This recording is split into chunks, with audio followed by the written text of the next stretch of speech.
So hello everyone.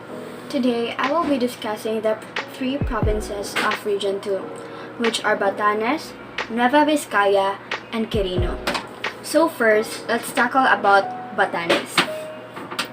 So Batanes is an archipelagic province in the Philippines, administratively part of the Cagayan Valley region. It is the northernmost province in the country and also the smallest, both in population and land area. Its capital is Basco, located on the island of Batan. The province is a tiny archipelago consisting of 10 islands. 3 of these are inhabited: Batan, the main island, and the second largest, Itbayat, the largest, and Sabtang. The rest are Mabudis, Misangla, Ditarim, Siayan, Dinim, Bohus, and Adike. The northernmost island is Mabudis, also known as Yami. The indigenous people of Batanes are called Ivatans, who are nationally acclaimed as the true insulars. With the passage of time, they have managed to keep the purity of their genes. Batanes boasts its local attractions like historic churches, unique architecture of Ivatan houses, intermittent sandy beaches, countryside, panoramic views, rock formations, and rock terrains. So a brief profile of Batanes. Capital city is Basco. Is the 5th class municipality. Land area is 219.01 kilometers squared. Population estimated during year 2020 is 17,875. Municipalities are Basco, Itbayat, Ivana, Mahataw, Sabtang, and Uyugan. There are 29 barangays, and the languages they use are Ivatan, Itbayaten, Isamorongen, Ilocano, Tagalog, and English. So a brief history is that Amangan Dangat, also known as Kenan, Aman Dangat was the datu of Malakdang in Sabtang Island who led a revolt against Spaniards in 1791. Amang Dangat was a staunch Ivatan leader who continued to govern his people in accordance to indigenous custom laws even after the Spanish rule was established in Batanes on June 26, 1783. So the major economic industries of Batanes is that the Batanes economy is mainly agriculture, services, and fishing. So first is agriculture. Farming in Batanes began long before the arrival of Spaniards. The Ivatans loved the land and cultivated many plants for food. Ivatans farmers started root crops, but when the Spaniards arrived, they learned to grow other crops while introducing livestock and vegetables. The service sector. Services account for most of the paid employment in Batanes. More significantly, most jobs creation were in the service sector. So the last one is fishing. Fishing continues to play an important role in partly meeting the fish requirements of the province. The prevailing fishing methods are hook and line and cast nets. And the major entry points is the island province of Batanes is accessible by air via Basco Airport located in the town proper. Travel time is around 70 to 110 minutes depending on your choice of airline and departure. So let's move forward to the 5 major destinations of the province. So the first is the Basco Lighthouse. It's an imposing 66 feet landmark in Naidi Hills. It was built as a working lighthouse and tourist attraction with a viewing deck on the 5th floor. Its best sunset viewing with clear view of Basco town proper, West Philippine Sea, and Mount Iraya. Second is the Morong Beach. Morong Beach is located on the northern tip of Sabtang Island. Unlike most of the beaches in Batanes, this one has relatively fairer sand and gentler waves, making it ideal for swimming. The sand, although less rocky than the others, is still coarse with a mixture of corals and shingles. But what made this beach famous to tourists, aside from the fairer sand and the surrounding verdant hills, is the iconic Nakabuang Arc, also known as Mahayaw Arc. The third one is the Chavayan Village. is an old Ivatan village that is most known for its stone houses. This style of construction was introduced by the Spanish, which is prone to strong winds and frequent typhoons. Their roofs are made of thatched kugon. Fourth is Marlborough Country, locally known as Raku Apayaman. Is a large communal pasture land where livestock of cows and carabaos can be seen grazing freely on the wild fields. From the hills, you will see Mount Iraya to the north, Taid Lighthouse to the west, which faces the Pacific Ocean to the east. So last is the Honesty Store. So Honesty Coffee Shop is located near the port of Ivana. It is owned by Ivatan couple Jose and Elena Gabilo. There's no one manning the store. Instead, the owners rely on the honesty of the guests visiting place. Everyone is free to get what they need, and in a logbook, you just have to write down what you took with its corresponding amount. You then put your payment on the box provided. So now let's discuss about the festivals in Batanes. So first is Bayanihan or Payuhan Festival. In the Ivatan language, Payuhan stands for a cooperation, which is truly evident in this 5th-day event every June. In this event, a province-wide procession is done to recall the route of evangelization. Communities and schools conduct the Ivatan Olympics to pay tribute to their native game. Another highlight of this fiesta is the Kanun no Kumavahayan or the Unity Lunch, a government-funded celebration for everyone.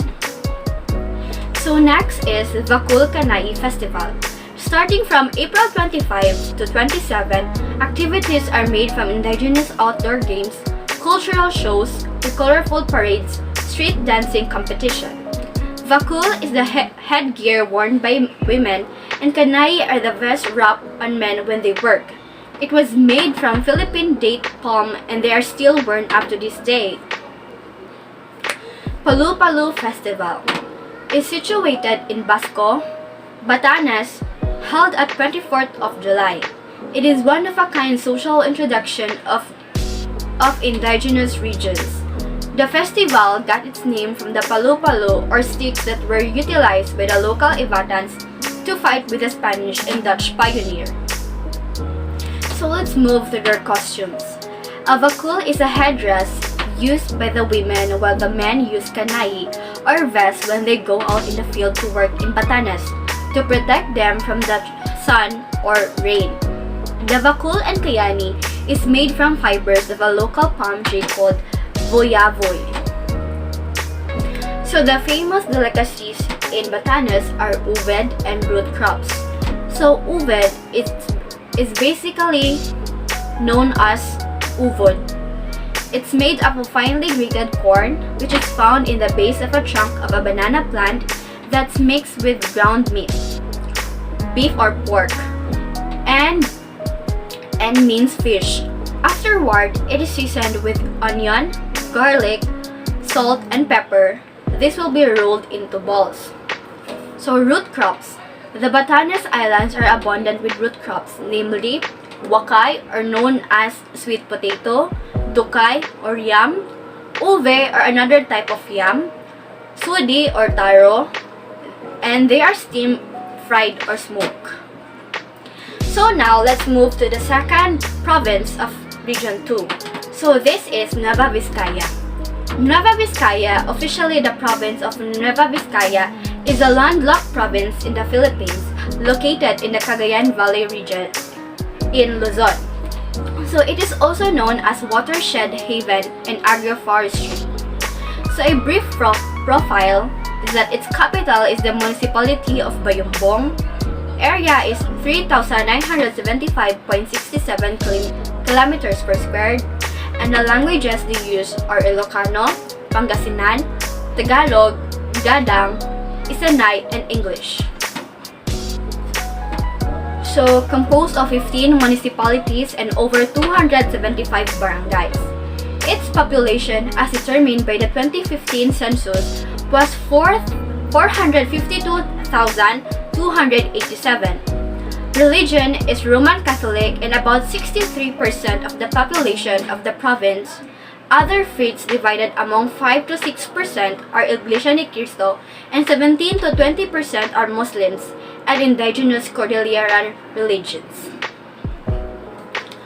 So it is bordered by Benguet to the west, Ifugao to the north, Isabela to the northeast, Quirino to the east, Aurora to the southeast, Nueva Ecija to the south, and Pangasinan to the southwest. Quirino province was created from Nueva Vizcaya in 1966. So the economic class of Nueva Vizcaya is that Bayumbong is a first-class municipality. Area rank is 31st out of 81. Rank 60th out of 81. Density is 110 per kilometer squared, and density rank is 68 out of 81. So the major economic industry of Nueva Vizcaya is agriculture. It is the main industry in the province, together with rice, corn, fruits and vegetables as major crops. A major producer of citrus crops in the country, principally pomelo, pancan, and oranges. Also, there is a mining industry in the province, which added to the provincial income. So the major entry points. It has 4 regular entry points, aside from reaching it by air travel. These are through, first, the Dalton Pass at the town of Santa Fe. Second, the Daang Maharlika entering the town of Diadi. Third is the Vizcaya-Banawe Road entering the town of Bagabag. And lastly, the Vizcaya-Benguet Road, also known as the Ambuklao Road entering the town of Cayapa. So now let's move forward to the best tourist attractions or destinations in Nueva Vizcaya. So first is the Church of San Vicente Ferrer. The 1849 St. Vicente Ferrer Parish Church belongs to a Roman Catholic Diocese of Cabanatuan Diocese of Cabanatuan-Nancy, suffragan of Liangan Dagupan, comprising 16 towns of southern Nueva Ecija, Cabanatuan City, Palayan City, and Gapan City. So on December 30, 2000, the renovated and rehabilitated church facade, belfry, baptismal font, vestry, rectory, room of the saints were blessed by Bishop Sofio Ginto Balsi. The second one is the Kapisaan Cave System. It's located in Barangays Kapisaan in Alayan in Cebu, Nueva Vizcaya. It is the 5th longest cave system in the country and ranked among the best. It is considered as a geologist's paradise. The subterranean river in this cave has a length of 4.2 kilometers from the lion entrance, named as such because of the rock looks like an image of a lion. It is a bit like the cave of Puerto Princesa underground river, which is 70% filled with water. There, you can find rare kinds of calcite formations. It has chambers and tunnels that have unique stalagmites, stalactites, rock formations, and other forms of rock. So the third one is the Imugan Falls. Imugan Falls is a 35-foot single-layer cascade along Imugan River, which is located in the village of the same name, Imugan. Its cold water emanates from a spring atop Mount Imugan, dropping to a shallow basin before flowing downstream. Fourth is Mount Ugo. Mount Ugo, or otherwise spelled as Mount Ugo, is one of the famous hiking destinations in Cordillera. With an elevation of 2,150 meters above sea level, it is lower than the adjacent Mount Pulag, Mount Amuyao, and Mount Napuluan. Nevertheless, it still competes with its own distinct beauty like the other surrounding mountains. The towering pine tree forest, rolling trails, highland villages, and breathtaking views are just some of its highlights. So lastly is the St. Dominic Cathedral. The St. Dominic Cathedral, commonly referred to as the Bayumbong Cathedral, is an 18th century Baroque church located at Barangay Salvacion, Bayumbong, Nueva Vizcaya, Philippines. The cathedral, which is the seat of the Roman Catholic Diocese of Bayongbong, is under the patronage of Saint Dominic. So now, let's talk about the festivals in Nueva Vizcaya. So first is Panagyaman Festival. Held every May 19 to 24, the Panagyaman Festival is the anniversary of establishment of the civil government of Nueva Vizcaya. Activities include street parades, street dancing, cultural shows, floats parades and contests, sports events by municipality agro-industrial fairs, and others. It is celebrated with parades, beauty pageant, trade shows, and agro-industrial fair, among others. Grand Amungan Festival. It was a colorful convergence of indigenous cultures as Nueva Vizcaya celebrated the Grand Amungan Festival. One of the most colorful and culturally diverse yet unheralded provinces in the country is Nueva Vizcaya. Embraced by the mighty mountain ranges of the Cordillera, Caraballo, and Sierra Madre, the province is home to 18 indigenous people groups which have made it to their home for centuries now. Citrus Festival. Each year, farmers in Casibo town celebrate the Citrus Festival as Thanksgiving offering for the bountiful blessings of the town. During the festivity, the Ifugaos perform the Kulpi, a way of thanksgiving to Kabunian or Supreme Being, where a number of pigs and chickens are offered. Ifugaos, garb in their native G-strings, bang their gongs as they parade around the village. Thousands of oranges are also displayed in the booth, while some are given for free to visitors. Lastly is the Kalunguya Festival. The festival aims to preserve and protect the almost forgotten Kalunguya festival heritage, especially to the younger generation. Amidst modernization and high technology, slowly the Kalunguyans are being recognized as a component of society's progress, and a feeling of brotherhood now exists between the two peoples. The festival also brought enormous progress and development in the town and its people's lives. So now, let's talk about the costumes of Nueva Vizcaya. The traditional costume of Nueva Vizcaya is what they call gadang costume, where gadang male is a G-string which is held by a girdle whose flap is weighted on the hem of beaded tassels, while for the gadang woman attire includes the tapis or skirt, a lengthy piece of cotton cloth worn around the waistline down to the knees, and long-sleeve, round-neck collarless waist-length blouse. They are fond of wearing seed beads around their heads, necklaces, and wrists. Their arms are never without bracelets made of beads, precious stones, and metals. So, the famous food in Nueva Vizcaya is rarad, rice cake wrapped in alao leaves, steamed and then sweetened with a thick, cooked coconut milk. So now, let's move to the last province that I will discuss, and that will be Quirino. So Quirino, the province, is a tiny archipelago consisting of 10 islands. 3 of these are inhabited: Batan, the main island and the second largest, Itbayat, the largest, and Sabtang. So a brief profile of Quirino. Capital city is Cabarugis. Population is 188,991. There are 6 municipalities, 1,018 barangays. Spoken languages are Ilocano, Ibanag, Gadang, Tagalog, Yugad, and English. So a brief history of Quirino. So long before its formal creation as an independent province, Quirino was the forest region of the province of Nueva Vizcaya, inhabited by tribal groups known as the Negritos. They roamed the hinterlands and built their huts at the heart of the jungle. An old map showing the current territories of Quirino as part of Nueva Vizcaya. On June 18, 1966, Republic Act 4734 was enacted, constituting the municipalities of Dipon, Saguday, Aglipay, and Madela into a new sub-province to be known as Quirino. named after the late Philippine President Elpidio Quirino.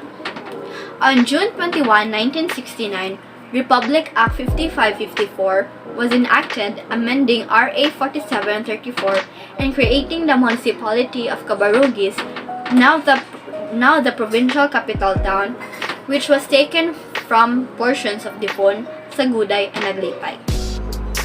So the major entry points, there are buses that go directly to Quirino from Cubao, Quezon City. Travel time is around 10 hours. Take the 5-star bus in Cubao Terminal. So the major economic industries of Quirino is agriculture. It is the main industry in the province, with rice and corn as major crops. Banana as well as banana chips are major products sold in Metro Manila and Pampanga. Small-scale industries like furniture making, basketry, rattan craft, and dried flowers production are prevalent. So now we will discuss the 5 major destinations of Quirino. So first is the Pusuaak Spring Park. It features a mystic bubbling hot water measuring about a hectare, secondary growth forests, and an option of rock formations around the site. Second is the Ganano Falls. Is one of the best Quirino tourist spot or attractions. Ganano Falls is one of the rising tourist attractions with an outstanding height of 24 feet. The falls will easily captivate you upon seeing it. The third one is the Batum Bucket Falls. It has a majestic height of 200 feet, cascading on a beautiful lagoon. It is one of the tributaries of the Ganano River. Visiting the falls will lead you into a pristine rainforest that thrive with rich flora and fauna. Susung Dalaga is a mountain which resembles the shape of breast. Thus, given the name from the mountain, one could have a panoramic view of the surrounding fields and the mighty Ganano River. So, lastly is the Liwayway Cave. Liwayway Cave consists of 156 caves in all. If you enter one of these, you'll discover stunning limestone, rock formation, bats dwell in some of the caves, and you'll also find an underground river. It is among the protected tourist spot in Quirino Province. So now we will talk about the Quirino festivals. So first is Managdadapon Festival, an Ilocano word which means assemble or the gathering of every Quirinian. Highlight of this annual celebration is the Grand Parade, which was enjoined by different agencies found in the province, together with the convergence of all tribes through street dancing, portraying the different cultural history of the province. Pamadayaw Festival is a celebration that inspires those who are productive and achievers in any field of expertise and vocation through recognition and giving honors of Pamadayaw. It is being celebrated every July 1 to 3 of the year.